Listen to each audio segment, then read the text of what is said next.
сафорати тоҷикистон дар русия аз шаҳрвандони кишвар хостааст ки муваққатан аз сафар ба ин кишвар худдорӣ кунанд.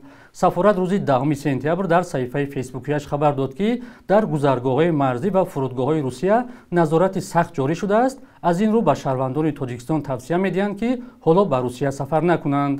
намояндагии тоҷикистон дар русия ҷузъиёти бештар надодааст, вале дар чанд моҳи ахир русия ҳазорон тоҷикистониро ба ин кишвар роҳ надод ё ихроҷ кард. вазорати меҳнат ва шуғли аҳолии тоҷикистон гуфт ки дар ним соли ахир аз русия беш аз 17 000 шаҳрванди тоҷикистон ихроҷ шудааст.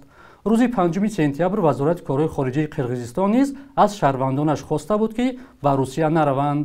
муҳоҷирони тоҷик дар русия мегӯянд ки вазъ дар ин кишвар барои шаҳрвандони тоҷикистон рӯз то рӯз мушкилтар мешавад. ҳамарӯза полиси русия аз боздошту ихроҷи муҳоҷирони ба гуфтаи онҳо ғайриқонунӣ хабар медиҳанд. тибқи ҳисобҳои мухталиф дар русия ҳудуди 1 миллион муҳоҷири тоҷик кору зиндагӣ мекунанд.